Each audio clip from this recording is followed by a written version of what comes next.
All right, y'all. So, before we get started on the drums of this, I just want to cover a few people had a question on is once you download our kits, how do you get them to the file browser over here?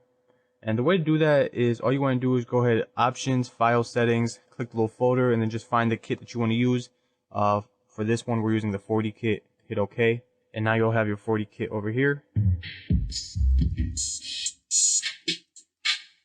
Okay, and let's go ahead and set this to 8.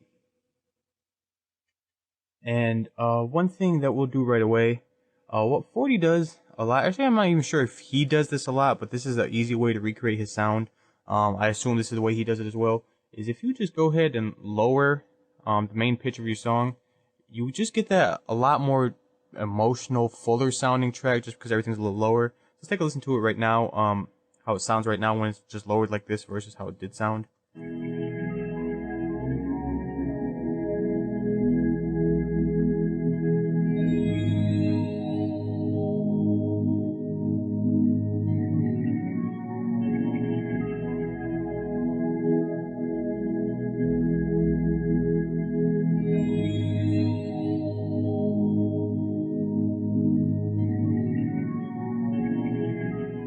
Okay, so we have that. Now, your first option as far as drums go, what he does a lot is, let's go ahead and grab this 808 tom.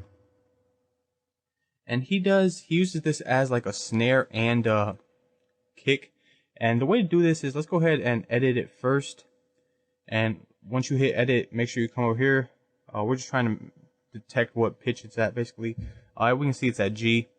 So let's go ahead and just select G up here. C, D, E, F, G. Okay. And then what we'll do is let's go ahead and head over here.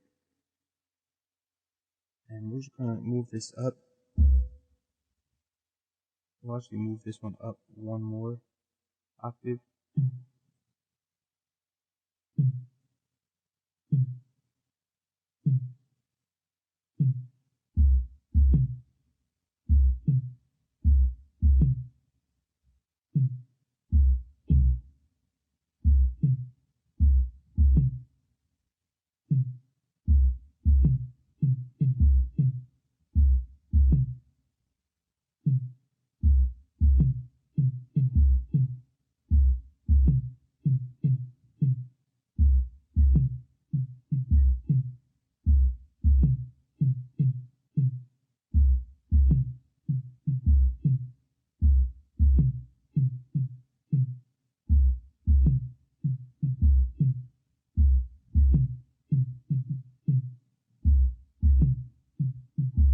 Okay, and this is like one of the main patterns he seems to use on a lot of his tracks.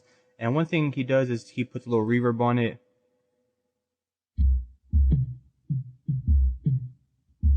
Make sure it's on cut itself.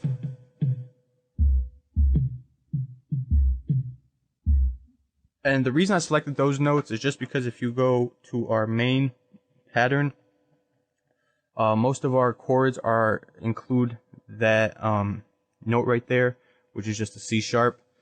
So I just went ahead and made sure the drums were on the same thing. And for like an intro, you could probably just go ahead with what I just showed you. Okay, let's take a listen to this.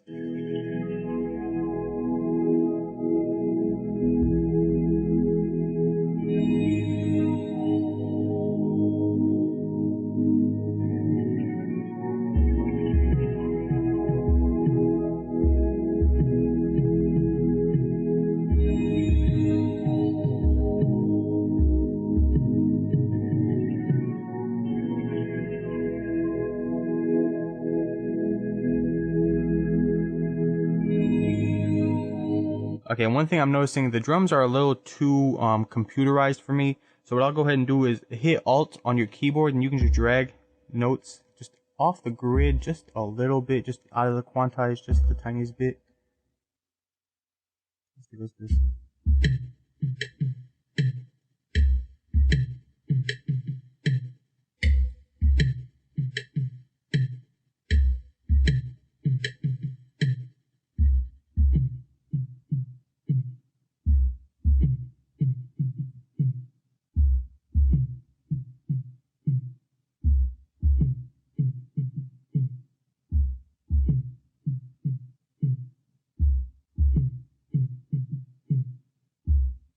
Let's take a listen to it now.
Okay, so what I did with the drums a little bit, I moved it up another octave for one, okay, and then I just kind of went through my scale, which is just a C sharp major scale, I believe is what it was.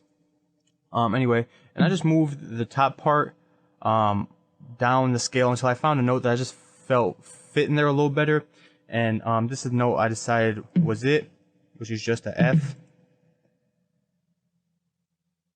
And then I went ahead and used a clap 2, which is just a reverb sound, and I'll put that in there. And basically right here you have one of his basic little intros that he does.